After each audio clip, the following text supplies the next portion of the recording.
This is South African Roots, and today I'm doing the topic of abortion. So I know I've done this topic of serial abortion before, which is basically where people have one abortion and then they have another and then they have another.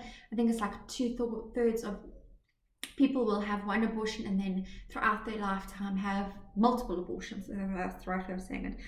But I just wanted to share some additional information I recently found out.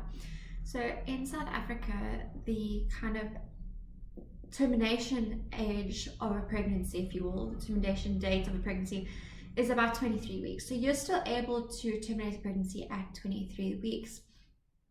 People are generally pregnant for about 38 to 40 weeks. That's kind of the norm. Obviously, there are extreme circumstances, but that is average. However, the youngest baby to survive actually came out at 21 weeks, and they were able to sustain that baby's life. So my question now is, should the age be reduced, seeing as the youngest viable offspring, if you will, was 21 weeks? Should we be minimizing it to 20 weeks? I just thought about that and I was like, if they have a possibility of surviving, why are we not giving them that opportunity? And another statistic I recently found out was 1% of all abortions are due to rape. 1%. Only 1% of abortions are due to rape. The rest are not. That is an extreme statistic. People say like the outlier sort of case is if somebody gets raped, they should be given the opportunity, afforded the opportunity to potentially terminate their pregnancy. But majority, not even majority, like 99% of all abortions are not due to rape. So does that even fall? I'm not saying that we should ignore that 1%, but the reality is that's not the reason people are using abortion. And I understand medical conditions. I say, of course, if there's a medical safety problem for the mom, for the baby, I understand them terminating the pregnancy. But at what stage are we going to start realizing that people are not using abortion for what abortion was meant to be used for, if that's the right way of saying it? And people say, like, your body, your rights. But is that really true? And then another thing I just recently learned was you can only take a pill up to 2 months, 3 months of pregnancy. You can only take a pill to abort the baby to 2 to 3 months. Thereafter, they literally have to go and cut that baby up, pull it out limb from limb, and reassemble it on the table basically to see if they've got everything out. I feel like these women, before they have an abortion, need to go through a process. You cannot just walk into an abortion clinic and have an abortion. You need to watch a video of what that actually looks like. You need to have consent from the father, because this is another thing I was thinking. A woman can just walk into the clinic and say, okay, I want to abort my baby. What about the dad? Should she not have to sign a waiver or a kind of like a giving up of rights that the father says, actually, I'm not willing to look after that baby, where she can carry it to term and sign over her rights because she was willing to abort? But shouldn't the dad have a say in it as well, even though it's her body? It's not just her reproduction system that's being used. He used his too. It's also his cells and his opportunity to be a dad. So just because she doesn't want to be a mom, does that mean he shouldn't be allowed to be a dad? And another thing I've been thinking is, I've been watching all these Jerry Springer things, always interesting as hell.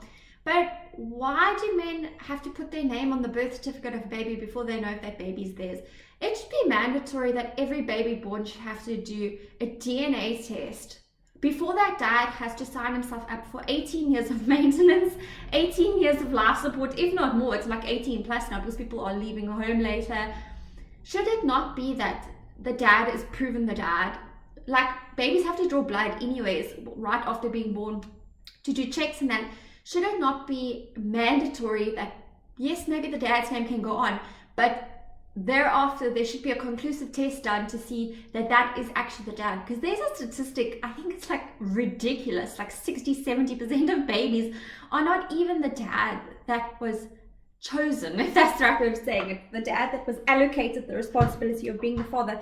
Is that really protecting our men's rights when they have to pay maintenance to their wives, their girlfriends, that child is not theirs? Shouldn't they have the ability to know? And then shouldn't the real father also have the ability to know?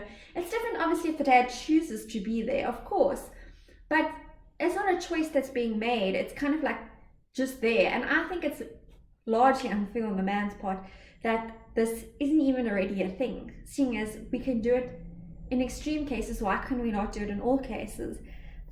And then another thing I've been thinking about is I'm just hearing an increase of women demanding ridiculous maintenance amounts, like ridiculous. I know we all hear about the NFL players and the kind of like famous athletes and celebrities that the ladies fall pregnant. I know you heard about Drake and the hot sauce and the condom, but should there not be a maintenance cap? Why are these ladies able to get, I understand salary based, but shouldn't it be salary based but to the benefit of the child, not to the benefit of the entire family of that lady, including that lady?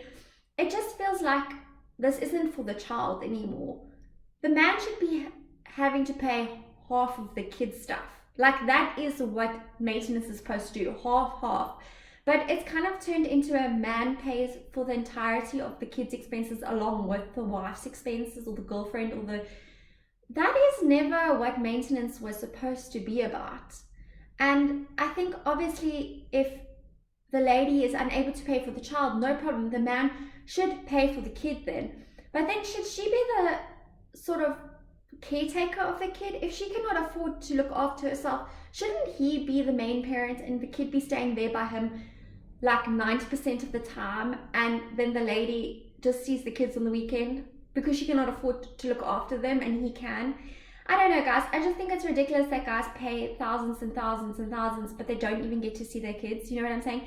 And when did it become the norm that the lady gets the kids like 80% of the time and the dad only sees them on weekends? I understand in extreme circumstances where they live a far distance away, but why is it not 1 week, 1 week, 1 week by mom, 1 week by dad, giving people time off, and then 50-50 payments? Because if it's 1 week by dad, 1 week by mom, then surely payments should be split half, because half the time is being spent by dad, half the time is being spent by mom. I don't see why the dads have to fork out money when these ladies are making bad decisions, and they'll do it again and again and again.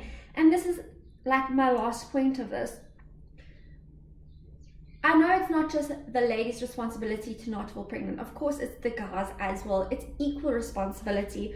But should people be able to fall pregnant and fall pregnant and fall pregnant, 10, 12 different baby daddies, 20 different kids? Is that really responsible and holding people accountable? Then they get government grants, then they get maintenance from the baby daddies.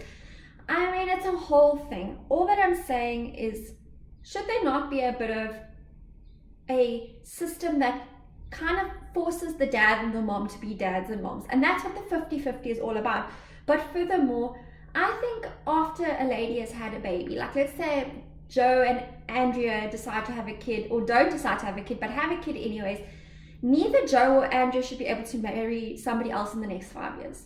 You need to be dedicating your time, your energy, your responsibility to that child. You should not be able to for 5 years legally marry anybody other than Joe and Andrea. If Joe and Andrea turn around and decide to get married, that's fine. But why are we allowing it that people can just get 3, 4, 5 chicks pregnant? I think you need to have a system in place that actually forces them to take a break, take a reality step. They've got to be the dads, they've got to be the moms. Maintenance, sure, but 50-50.